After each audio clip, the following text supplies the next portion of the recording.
Dzień dobry, Andrzej Mierzwa, witam w kolejnej kapitalnej rozmowie. Moi drodzy, od wieku wiadomo, że największe pieniądze robi się niestety na wojnie. Wystarczy zresztą przeczytać książkę Jacques'a Attali, którego niedawno miałem przyjemność gościć w kapitalnych rozmowach, książkę Żydzi, świat i pieniądze, aby zrozumieć, dlaczego i jak toczono wojny, kto zyskiwał, kto tracił. Pozwolę sobie też przypomnieć nawet o najczarniejszych momentach II wojny światowej. Nie wiem, czy wiecie, ale w szwajcarskiej Bazylii dział BIS, Bank of International Settlements, czyli Bank Międzynarodowych Rozliczeń, w którym zgodnie siedzieli koło siebie przedstawiciele, o ile pamiętam, Wielkiej Brytanii, Stanów Zjednoczonych, Francji i faszystowskich Niemiec i po prostu dbali o to, żeby nie zawalił się światowy system rozliczeń. Od kilku lat na naszej wschodniej granicy trwa wojna. Cała Europa pomaga, każdy według możliwości nakłada sankcje, organizuje konferencje, mówi się o odbudowie. My robimy bardzo dużo, polskie firmy także starają się robić bardzo dużo. Jako kraj i jako firmy liczymy na dobre kontrakty przy odbudowie kraju po wojnie. Niezależnie od tego jednak Ukraina funkcjonuje. I przede wszystkim funkcjonuje jej system finansowy, czyli banki. Dlatego pozwoliłem sobie zaprosić do kolejnej kapitalnej rozmowy doktora Jarosława Bełdowskiego, członka Towarzystwa Ekonomistów Polskich i członka zarządu Credobanku. Jest to bank, którego właścicielem jest PKO BP z siedzibą w Lwowie, gdzie zresztą dr Bełdowski pracuje. Zanim zaczniemy, przypomnę dla porządku, jak zawsze, że partnerem kapitalnych rozmów jest Towarzystwo Ekonomistów Polskich, które obchodzi w tym roku 30-lecie działalności. Kapitalne rozmowy.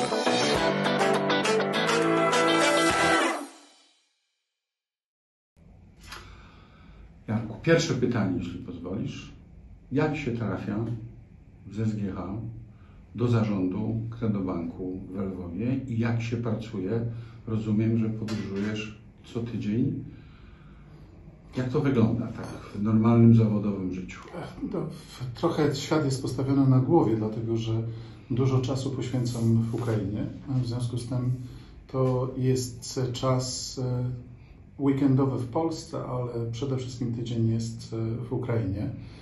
Mówię to dlatego, że ten czas jest w Ukrainie, dlatego że Credobank ma 65 oddziałów w całym kraju.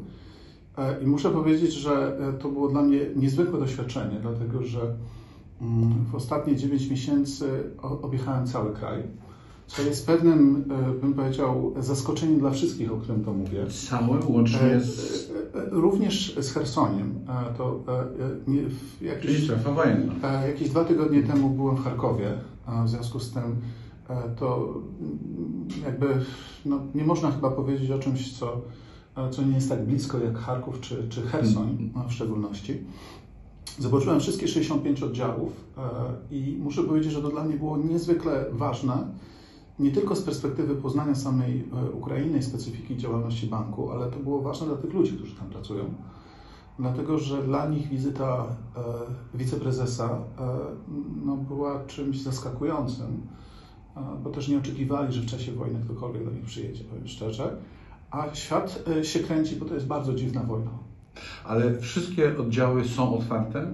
Tak, tylko jedno zastrzeżenie, to znaczy z chwilą, kiedy jest ogłoszony alarm, to znaczy wyją syrenę, albo w jakikolwiek inny sposób jest poinformowanie o ataku, instytucje publiczne są zamykane, w tym banki, dlatego że to jest kwestia reguły gry, to znaczy te osoby, oczywiście, które były w środku, są przesuwane do jakiegoś miejsca, w którym mogą się schronić, schronu czy jakiegokolwiek innego pomieszczenia, natomiast w tym czasie nie prowadzona jest żadna obsługa. To zdarza się w trakcie dnia, tego nie można powiedzieć, żeby to się nie zdarzyło, natomiast fizycznego zagrożenia to już jest kwestia równania probabilistycznego. Tak? Ja sobie dokonałem tego równania, bo jestem ze Szkoły Głównej Handlowej, ale nie powiedziałem o rezultatach żonie. Tak? Tego... Jak się przekracza co tydzień granicę polsko-ukraińską? kolejki kilometrowe? No są kolejki, tak, ale jakby to jest część pracy, w związku z tym ja nie będę narzekał, tak. Muszę powiedzieć, że niektóre z tych przejść granicznych znacząco się zmieniły. Natomiast no, mając paszport unijny jest nieco prościej. Dla Ukraińców, którzy nie są członkami Unii Europejskiej, jest to dłuższa wyprawa. To trzeba też mieć pewną technikę odczytywania, jak długa jest kolejka, gdzie dojechać itd. No, można też brać pod uwagę pociąg, który jest bardziej pod tym względem pewną środkiem lokomocji. Tak? To jest ten czas, kiedy... Ale też trzeba brać pod uwagę, że stoi się na granicy, w związku z tym to zależy, co się chce. Kilka dni przed naszą rozmową wspomniałeś, że akurat było wtedy dosyć silne bombardowanie Lwowa. Nawet do Ciebie zadzwoniłem, powiedziałeś, że Waszemu głównemu księgowemu zbombardowano dom. Tak, ale ja chcę powiedzieć, to są wyjątkowe sytuacje. To znaczy, ja myślę, że bardzo trudno mówi się nam o tym kraju, bo ten kraj jest w stanie wojennym w znaczeniu, toczy się tam wojna. Jednak to, co dzieje się na wschodzie, a to, co dzieje się na zachodzie, to są dwa różne światy. I ja może powiem rzecz, która mnie najbardziej wzruszyła, bo jeden ze znajomych jest ojcem chrzestnym ukraińskiego dziecka. I to jest historia, którą on mi opowiadał. I zbliżały się urodziny tego dziecka, w związku z tym on oczywiście chciał kupić jakiś prezent i zadał pytanie tej dziewczynce, co chciałabyś dostać? Jaki prezent chciałabyś dostać? Ona była z tych bardziej frontowych części, w związku z tym ona była doświadczona tym alarmem, który niemalże codziennie był. Tak? I ona powiedziała, wiesz wujku, ja bym chciała nie spać już w ubraniu, bo chciałam spać w piżamie, dlatego że mama każe mi zakładać to ubranie, bo jak będzie alarm w nocy, no to nie będzie czasu się przebrać. Tak? Więc ja mówię o tych rzeczach, dlatego że dla nas bardzo trudno znaleźć tą równowagę pomiędzy normalnością a wojną, bo życie toczy się normalnie, poza oczywiście tymi momentami, kiedy jest atak. Ten atak, powiedziałbym, jest też atakiem celowanym najczęściej, to znaczy mamy oczywiście miejsca, w których toczony jest regularnie, ja to nazywam terrorem, tak, jakby w tym znaczeniu. Zresztą to są informacje publiczne, że atakuje się określone miasta, żeby doprowadzić do sytuacji, w której na przykład wszyscy mieszkańcy wyjadą. Natomiast, no, cóż mogę powiedzieć? Mogę powiedzieć, że Cherson zrobił na mnie największe wrażenie. Określam to miastem duchów, bo tam ludzie przemykają na ulicach, bo boją się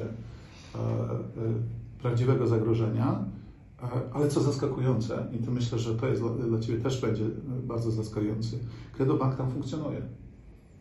I co więcej, nie zamierzamy się stamtąd wycofać, o ile nie będzie zagrożenia fizycznego.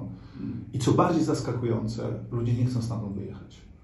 Ja nie wiem, nie potrafię tego wyjaśnić, tak? Ale był atak, wpadła rakieta do oddziału. Na szczęście działo się to w trakcie, kiedy nikogo nie było, były godziny niepracujące, ale funkcjonujemy, staramy się podtrzymywać ducha w tych miejscach, które są trudniejsze. Ostatnie osobiste pytanie. Będąc tam na miejscu, jesteś przygotowany do ewakuacji? Masz plecak, ten słynny ewakuacyjny, cokolwiek? Czy po prostu wychodzisz, tak jak stoisz, jeżeli jest alarm?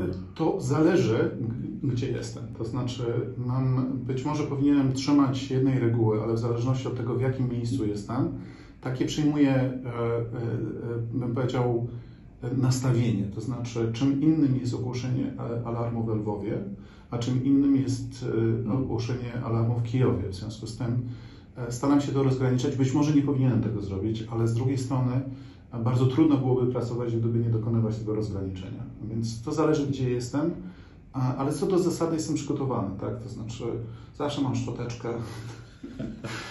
W związku z tym, jakby coś, to zawsze mogę zadbać o higienę osobistą. Porozmawiajmy o finansach. Główny powód naszego A mogę Cię zaskoczyć, bo wiesz, bo powiedziałeś bardzo ciekawą rzecz na samym początku na temat Bazylei.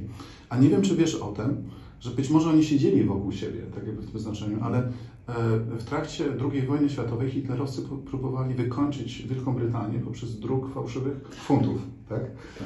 Więc ja myślę, że to była zaskakująca, bym powiedział, relacja w tym znaczeniu i co więcej, byli nieźli pod względem fałszowania funtów brytyjskich, prawda? Tak? To chyba wiesz o tym, tak? To widzę, że się uśmiechasz, więc to chyba też jest ciekawe, żeby to powiedzieć. I ja myślę sobie tak, że nawiążę do tego, bo to jest bardzo dolegliwa rzecz dla wszystkich inwestorów zagranicznych. Oczywiście istnieją jakieś wyjątki od tego, ale co do zasady, jeżeli ktoś przyjedzie do Ukrainy i zacznie zarabiać pieniądze w Ukrainie, będzie miał rachunek, musi się liczyć z ograniczeniami, z wypływem tych środków za granicę. To znaczy są bardzo ściśle określone wyjątki, w których możliwy jest transfer pieniędzy zagranicznych, ale to jest raczej wyjątek od reguły stałej. To znaczy, jeżeli ktoś inwestuje, te pieniądze będą tam, będą czekały na ten dobry czas, kiedy skończy się wojna. Trzeba rozumieć również Ukraińców, że w ten sposób chronią siebie przed ewentualnym kryzysem walutowym, dlatego że pamiętajmy również o tym, że owszem, walutą, która jest walutą oficjalną, jest hrywna, natomiast bym powiedział, od wielu lat nastąpiła, zresztą to nie jest zjawisko zaskakujące na świecie, tak? Dolaryzacja tej gospodarki. Przypominam Ci, że Ekwador, ja nawet nie pamiętam, jak się nazywa waluta, bo wszystko jest rozliczane w dolarze amerykańskim. W związku z tym bywają takie miejsca. Ja nie mówię w sklepie, absolutnie, jeżeli płaci się hrywną, absolutnie tego nie ma. Natomiast co do zasady ludzie starają się zachowywać swoje oszczędności w dolarach. Tak? W związku z tym też trzeba zrozumieć Narodowy Bank Ukrainy, dlaczego wprowadził takie reguły i dlaczego bardzo tego przestrzega. W związku z tym to jest pewien sygnał dla inwestora zagranicznego, że być może jeżeli oczekuje szybkiego zwrotu z inwestycji, to być może ona będzie rozłożona na lata, aniżeli na dni czy na tygodnie. Mówimy o pieniądzach fizycznych, porozmawiamy o pieniądzu elektronicznym i o systemach elektronicznych, które dzisiaj są backbone, czyli zapleczem całego systemu finansowego, bankowego.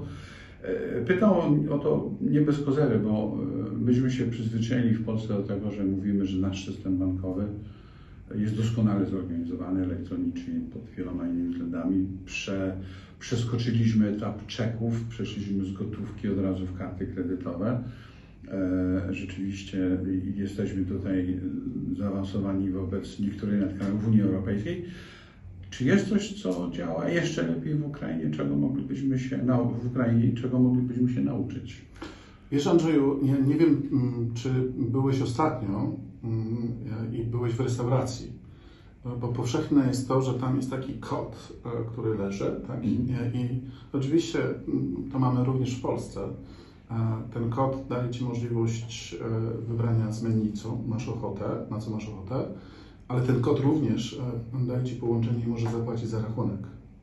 Ja jestem pod tym względem tradycyjny, za każdym razem proszę kelnera czy kelnerkę, żeby przyszedł z terminalem i nie jest to odbierane zbyt, chyba traktowany jestem jako starszy pan, tak?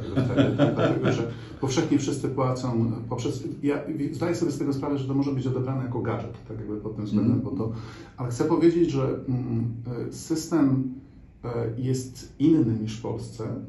To jest zaskakujące dla wielu osób, które tam się pojawiają, dlatego że on jest przede wszystkim oparty na karcie, a nie jest oparty na rachunku. To jest coś, co jest inne niż w Polsce. Ale karcie banku, nie w sensie karty debetowej. Nie mówimy o karcie debetowej czy o karcie kredytowej. Czyli karta płatnicza. Karcie płatniczej, przepraszam, bo może nie byłem precyzyjny pod tym względem. Na karcie płatniczej i sytuacje polegające, Andrzeju, na tym, że ja wysyłam Ci z mojej karty do Twojej karty pieniądze, są powszechne. To znaczy, to się dzieje co milisekundy w Ukrainie. Co na to urząd podatkowy? Wiesz, ja nie wypowiadam się na ten temat. Trudno mi powiedzieć, bo jakby co do zasady, jeżeli to się dzieje w systemie bankowym, to jednak to jest poważnie monitorowane. To też do pewnej wysokości przerostu? Nie. Ja chcę Ci powiedzieć, że to jest zaskakujące. Myślę, że wiele osób podchodzi do tego jak ja opowiadam o tym, że coś jest niepoważnego. W Ukrainie bank ponosi odpowiedzialność za przyciśnięcie tego przycisku uwalniającego. Tak? Czyli zatwierdzenie transakcji. W związku z tym my mamy systemy głęboko filtrujące, czy aby czasem nie ma sytuacji dotyczącej podejrzenia o praniu brudnych pieniędzy. Co chcę Ci też powiedzieć? Na kolację mnie zaprosisz, rozumiem, ale czy sprzedaż mi dom? Nie. Jeżeli chodzi o dom, akurat niedawno, nie że ja rozważałam, tylko akurat mieliśmy przypadek klienta, który był zagranicznym klientem, to wszystko musi się dokonać poprzez przelew. Okay. W związku z tym, dlatego, że mamy sytuację nierezydenta, który kupuje nieruchomość. I też to było duże zaskoczenie dla sprzedającego. Sprzedający nie był aż tak bardzo zainteresowany, żeby przeprowadzić tą transakcję w ten sposób. Tak? Dlaczego? Dlatego, że jeżeli mówimy o pewnym, jak patrzysz na system, to w systemie to wszystko widać i to wszystko można sprawdzić. Tak? Jeżeli chcemy większej jawności, większej transparentności, technologia nam pomaga. Dlaczego? Dlatego, że ona nie tylko pozwala nam na to, żeby to przeprowadzić, ale jednocześnie powrócić do tego, o ile utrzymamy oczywiście serwery 10 lat do tyłu. W związku z tym, pod tym względem muszę powiedzieć, że myślę, że jest jedna nawet rzecz, którą moglibyśmy się uczyć od nich. Tak? I myślę, że wojna zmusiła ich do tego. Myślę, że Ukraina jest bardzo zaawansowana w zakresie procedur cyber security.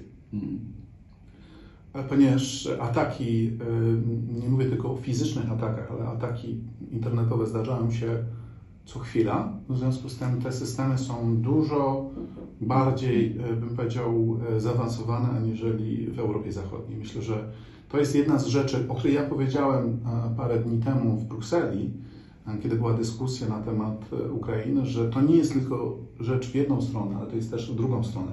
My także możemy się czegoś nauczyć od Ukraińców. Jaką Wy macie pozycję konkurencyjną na rynku? Gdybym powiedział, że są oczywiście banki ukraińskie, jesteście Wy, bo w sumie Credobank był kiedyś bankiem ukraińskim, który został kupiony najpierw przez inne polskie podmioty, bodajże Kredytbank i Europejski Bank Odbudowy i Rozwoju, dopiero potem wszedł PKO jako 100% właściciel po kolei. I czy są inni gracze zagraniczni, których znamy z Polski? Absolutnie tak. Jeżeli chodzi o pozycję, to w zależności od tego, na co patrzymy, czy na aktywa, czy na inne dane, to jesteśmy mniej więcej 12, 13 albo 14 bankiem. W związku z tym to nie jest duży bank pod tym względem. Zresztą cały rynek bankowy w Ukrainie jest płytki pod tym względem, bo sama nasza mama byłaby większa od samego rynku ukraińskiego, więc to jest taka... Mówię o tym dlatego, że często używamy to w rozmowach z przedsiębiorcami ukraińskimi, którzy myślę, że nauczyli się dużej pokory tak, przez te ostatnie 3 lata we współpracy z instytucjami kredytowymi czy bankami i poszukują kontaktów, nie tylko kontaktów polegających na finansowaniu w Ukrainie, ale również wyjścia na inne rynki zagraniczne. Myślę, że to jest bardzo interesująca rzecz, jeżeli chodzi o przyszłą współpracę. Jak wiemy, toczy się wojna, rynek wewnętrzny się obkurczył, to jest zrozumiałe. Ileś osób, konsumentów wyjechało. Zresztą nie mieliśmy historycznej wpadki w Polsce, jeżeli chodzi o wzrost gospodarczy, dlatego że mieliśmy 1 milion uchodźców, tak, którzy... Tak z ciekawości, czy oni jak przyjeżdżają i są klientami Credobanku, automatycznie stają się klientami PKO? Zachęcamy ich do tego, natomiast jakby tu muszę podkreślić, w tej chwili Credobank nie prowadzi żadnej działalności w Polsce z tego powodu, że mamy te rozgraniczenia graniczne. No tak, ale gdyby klient Credobanku przyjechał do Polski, postanowił tutaj mieszkać. Co więcej, jest to dosyć nie takie rzadkie z tego powodu, że mamy usługi, które są ułatwiające do przelewu środków w drugą stronę. Nie w stronę Ukraina-Europa, tylko Europa-Ukraina. W związku z tym, jeżeli ktoś jest klientem PKO BP, to ułatwia mu to życie Dlatego, że też zważ na to, że taka osoba przeszła pełną procedurę sprawdzenia tej osoby pod względem prania brudnych pieniędzy. W związku z tym, z naszej perspektywy, ponieważ my akceptujemy, my posługujemy się standardem europejskim, to znaczy niekiedy ten standard europejski jest wyższy, aniżeli nawet Ukraina może w niektórych sytuacjach wyprzedzać. W związku z tym dla nas, ponieważ jesteśmy w grupie, przestrzegamy standardów europejskich, jeżeli ktoś jest klientem grupy, no to nie mówię, że traktujemy go inaczej, traktujemy go tak samo, ale to też daje nam sygnał, że ta osoba już przeszła wszelkie procedury. Moja aktywność zwiększyła się po drugiej stronie, w związku z tym nie śledzę wszystkiego, tym bardziej, że tak jak powiedziałem, my formalnie nie prowadzimy i nieformalnie nie prowadzimy żadnej działalności tutaj. W związku z tym oczywiście te wszystkie zmiany prawa, które w jakiś tam sposób ograniczają, to oczywiście one są odczuwalne, tak, dla nas, dlatego że to oczywiście słyszymy. Zresztą Lwów jest niedaleko. To jakby pod tym względem to jeszcze zabawne, powiem Ci tak, że niekiedy jest taka sytuacja, że z dzieciństwa język rosyjski, tak jak byłem z tym dzieckiem, które było ciemiężone, tak, w okresie dzieciństwa, to znaczy koniecznością chodzenia na język rosyjski. Tak, pamiętam te czasy. Ty pamiętasz ten czas, ja też je pamiętam. Tak? I w Lwowie jest tak, że moi współpracownicy mówią do mnie tak, słuchaj, jak się wahasz pomiędzy słowem polskim a rosyjskim, nie mów po rosyjsku. Tak? Mów po polsku, tak? Jak się wahasz. Tak? Dla mnie to jest niesamowite, że wydawało mi się, że świadomie kontestowałem ten język, w związku z tym go zapomniałem. Tak? A kiedy przychodzą te momenty, coś tam w tej głowie się włącza i ten rosyjski gdzieś tam się odzywa. W szczególności w wymowie też, bo to też jest... To anegdotka za anegdotkę. Ja akurat po wyjeździe z Polski odkryłem z zaskoczeniem, że francuski w mojej głowie zastąpił rosyjski. To znaczy mogę zacząć zdanie po rosyjsku, skończę zawsze po francusku. Sprawdziłem z kolegami, koleżankami mieszkającymi na zachodzie. Podobnie mają ludzie mieszkający we Włoszech. Też znam parę przypadków. Ci, którzy z mojego pokolenia studiowali rosyjski i w sumie nawet mówili po rosyjsku dosyć płynnie, to jest właśnie ten język, który automatycznie jest zastępowany. Nie polski, to jest bardzo ciekawe. Polski pozostaje nienaruszony. To tak, wiesz, ciekawostka lingwistyczna. To jest też ciekawostką lingwistyczną, dlatego że moim pierwszym językiem był francuski. W związku z tym dla mnie to też jest niesamowite, jak w TV5 tak sobie oglądam i rozumiem tak dużo, ale dlaczego o tym powiedziałem, o tej Francji? Dlatego, że wspomniałeś, czy są jacyś inwestorzy zagraniczni. Tak są, nawet więksi od nas. Chodzi o grupę BNP Paribas, która ma tam bank zależny, to jest jakby jedna. Jest również Crédit Agricole. Crédit Agricole ma... Bank zależny, czyli też kupili, podobnie jak tak, dokładnie tak. Pod własnym szyldem jest ktoś? Pod własnym szyldem jest Raiffeisen, tak. I muszę też powiedzieć, że Crédit Agricole też jest pod własnym szyldem, tak. Jeżeli chodzi o BNP Paribas, ma szyld ukraiński, w związku z tym lokalnego, tak, tutaj, ale jakby to są gracze, jest również Citi, ale jego aktywność jest bardzo ograniczona i są też inni gracze, w związku z tym to nie jest tak. Ja myślę, że wszyscy podchodzą do tego rynku, jak podchodzą każdy racjonalni inwestorzy, to znaczy wiedzą, że historycznie może być coś złego, ale będzie ten moment, w którym coś się otworzy i wtedy budowanie struktury będzie już za późno, tak? W związku z tym być może warto utrzymać tą strukturę. No właśnie, to dwa pytania w odwrotnej kolejności, bo też niedawno byłem na dużej konferencji w Warszawie dotyczącej zresztą high-tech i obronności z kwestii dual use i poznałem pana z Ukrainy, który w Polsce razem z polskim partnerem założyli spółkę i produkują sprzęt wojskowy. I tak się zastanawiam, czy dla Was, jako właśnie dla banku, który jest tam, czy patrzycie strategicznie na możliwość pracy dla klientów z Ukrainy w Polsce i nie tylko zresztą w całej Unii Europejskiej? Czy to jest jeden z powodów, dlaczego tam jesteście? Ja tego bym nie traktował w ten sposób, natomiast powiedziałbym to inaczej. To znaczy, my z pokorą będziemy podchodzili do każdego klienta, który do nas zapuka, ale nie będziemy mu obiecywać złotych gór w tym znaczeniu, bo to jest... Przypominam, że banki nie są instytucjami charytatywnymi, bo w Polsce ostatnio, wybacz, że to mówię w ten sposób, ale tak uważa się banki za instytucje, które bym powiedział, rozdają pieniądze na prawo i lewo, tak? A jak nie chcą, to im się zabiera. Tak, tylko wiesz, ja przypominam, że banki są nasze, dlatego że tam są nasze depozyty, tak? W związku z tym udzielanie tych kredytów, jak mówi się, że one są drogie, to też trzeba brać pod uwagę, że jest ryzyko, tak?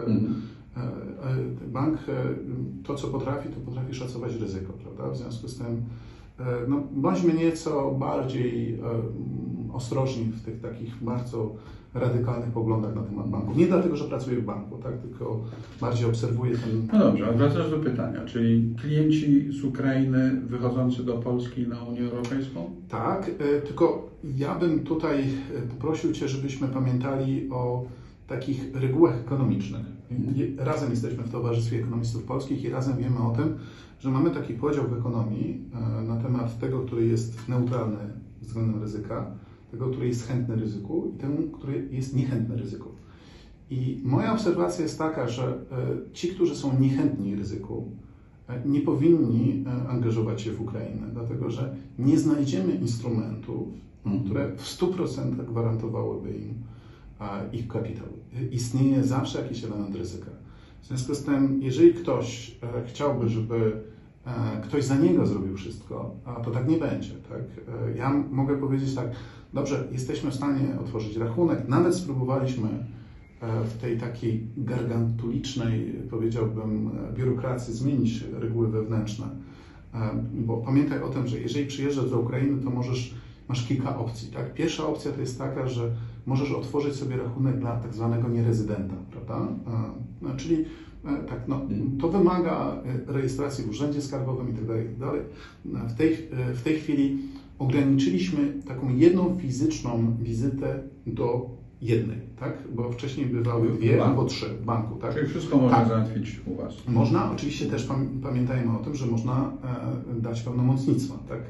Odpowiedniej osobie, ale te dokumenty muszą być zgodne z naszymi procedurami. I to jest jakby jedna opcja. Druga opcja to jest otworzenie przedstawicielstwa. To jest inny reżim, ale też istnieje taka możliwość. No i trzecia opcja, w zależności od tego, czy ktoś planuje jakąś większą ekspansję, może równie dobrze otworzyć tam spółkę. No dobrze, to teraz pytanie, bo zacząłeś o tym mówić w drugą stronę, czyli jak możecie pomóc, myślę już możemy mówić, kiedy wojna się skończy, to może polskim firmom na miejscu. Tak, to ja powiem tak. Ja myślę, spędziłeś mnóstwo czasu we Francji. I wiesz doskonale, że można bardzo, bardzo się starać, tak? Ale spółka francuska na koniec wybierze bank francuski. Są duże jest i bardzo dyplomatyczne, ostrożne, ale ja to powiedziałem, tak jakby, wiedząc o tym, że masz korzenie francuskie. Ja bym chciał nauczyć polskie firmy do tego, że oczywiście istnieje wolny rynek. Zachęcam ich do tego, żeby do niczego, ale troszeczkę takiego patriotyzmu, ale nie tylko patriotyzmu polegającego na tym, że warto przyjść do Credobanku, tylko powiem to w formie anegdotycznej. Nie wiem, czy wiesz, że jest takie samo pojęcie po ukraińsku i po polsku. Identycznie. Gdybyś to powiedział w Kijowie, w Lwowie, to brzmi tak samo. Tak? To jest na pewno. Na pewno. Jeżeli powiesz na pewno, to wypowiesz to tak samo po ukraińsku, jak i po polsku. Tak?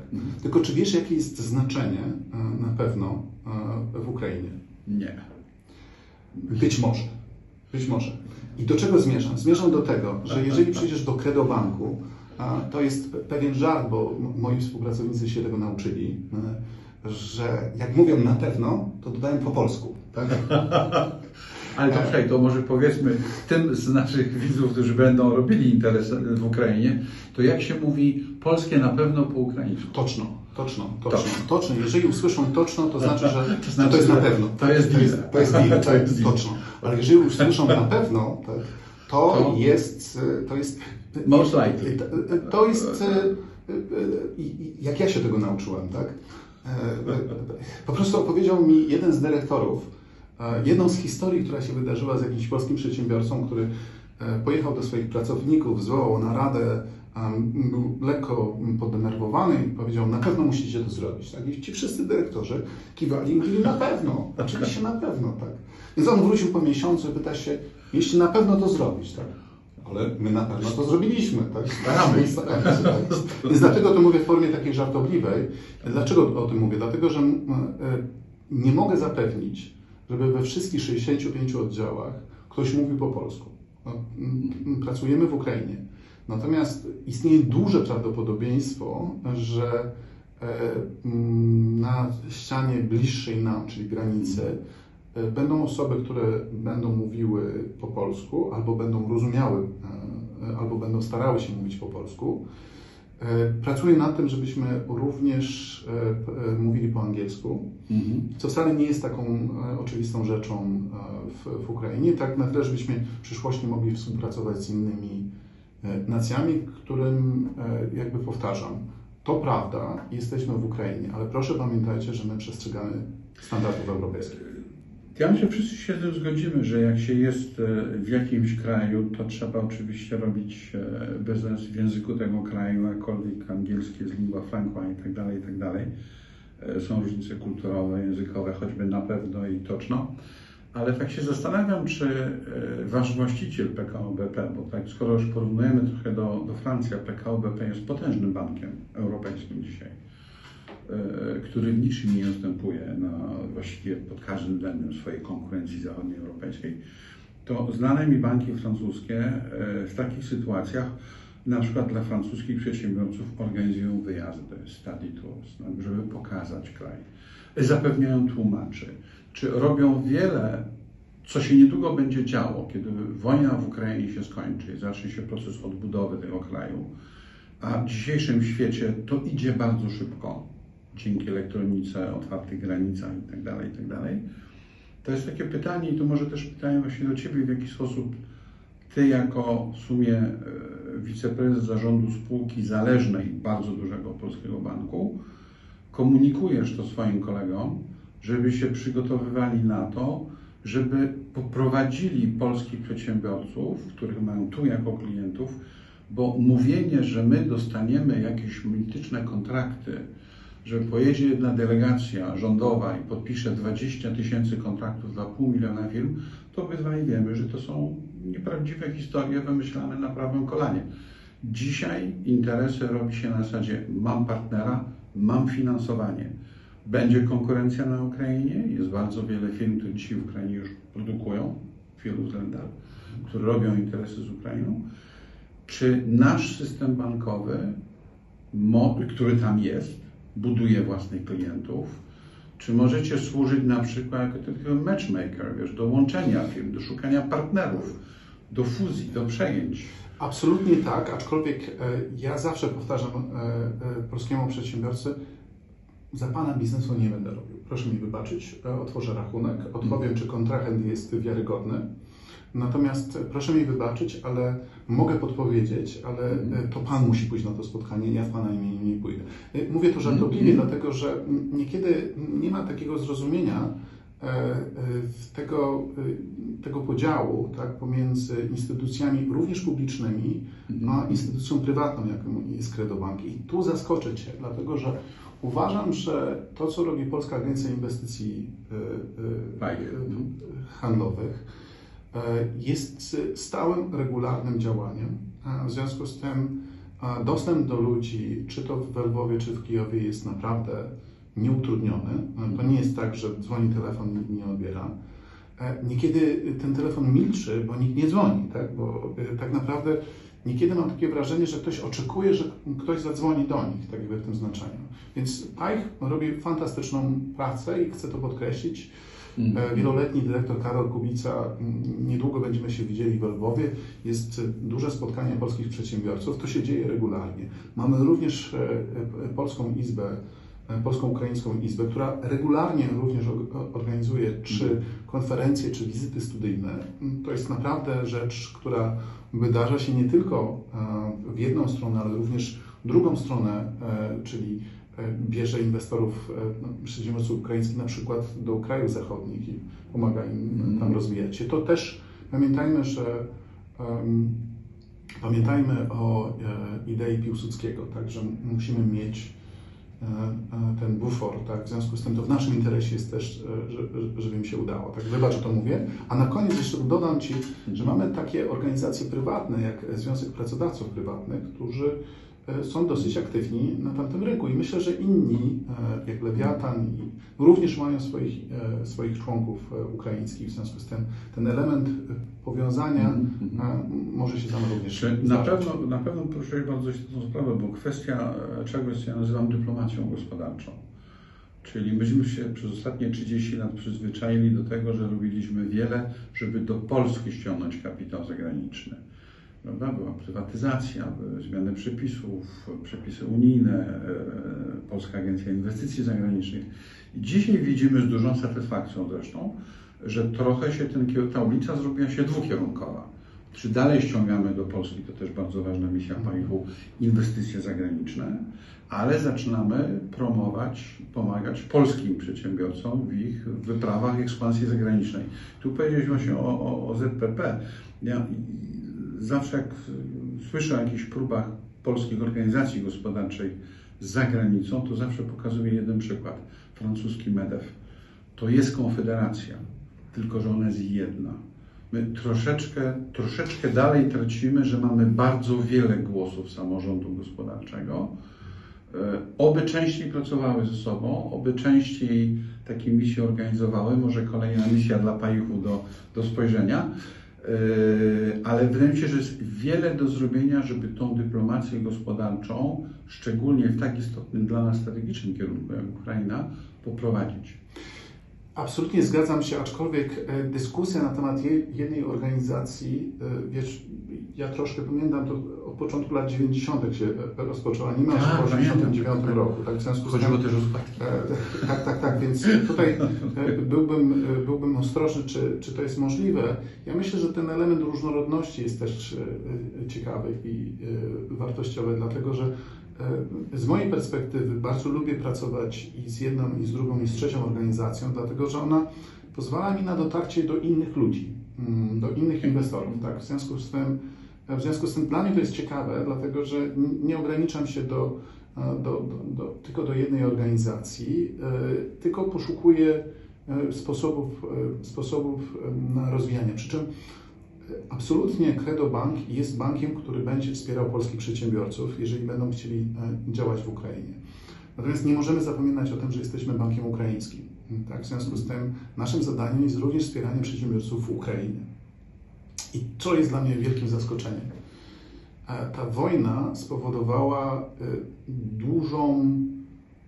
dużą chęć współpracy przedsiębiorców z bankami. Jak słyszę, moje doświadczenia z Ukrainą są trochę dłuższe, ale one nie są aż tak bardzo długie, żeby jeszcze pamiętać, nie wiem, 10 lat do tyłu. Wcześniej niekiedy było tak, że po prostu właściciel ukraiński potrafił finansować z własnych środków działalność i bank tak naprawdę był dla niego potrzebny, żeby zrobić przelew. Nie był zainteresowany inwestycją, kredytem inwestycyjnym. To się zmienia i zmienia się również większy szacunek do współpracy. Nie można powiedzieć o tym, że jest to kraj, w którym nie ma przypadków skrajnych, ale Polska też jest takim krajem, w którym mogą się zdarzyć sytuacje skrajne. W związku z tym mierzmy pewne, jakby nie traktujmy tego kraju jak zgodnie z tym dowcipem, wiesz, jak to też używam tego sformułowania, jak było dwóch sprzedawców butów, którzy wyjechali do kraju afrykańskiego, tak? I były dwie depesze, tak? Pierwsza depesza tego handlowca, dramat, nikt nie chodzi w butach, tak? A druga, fantastycznie, możemy zdobyć ten rynek. Tak? W 100%. Jak mawiał mój dziadek po stronie mamy, po stronie taty, przepraszam, by w przyszłość nie stracić wiary, mierzwa siły na zamiary. No mierzwa, tak, mierzwa. Tak. Jarku, pięknie dziękuję za rozmowę, a Państwu przypomnę, że naszym dzisiejszym gościem był dr Jarosław Bełdowski, wiceprezes ukraińskiego Kredobanku, którego właścicielem jest polski PKO BP. Na pewno do tematu finansowego, choćby na rynkach zagranicznych, będziemy wracali. Ale razem jesteśmy członkami Towarzystwa Ekonomistów Polskich. W związku z tym, Andrzeju, dziękuję Ci za tą inicjatywę, że rozmawiamy nie tylko wyłącznie o sprawach ekonomicznych, ale również o szerszych sprawach, które są istotne dla Polski. Kapitalne rozmowy. Kapitalne rozmowy. Kapitalne rozmowy. Dziękuję, Jarku. Dziękuję. Dziękuję Państwu. Kapitalne rozmowy.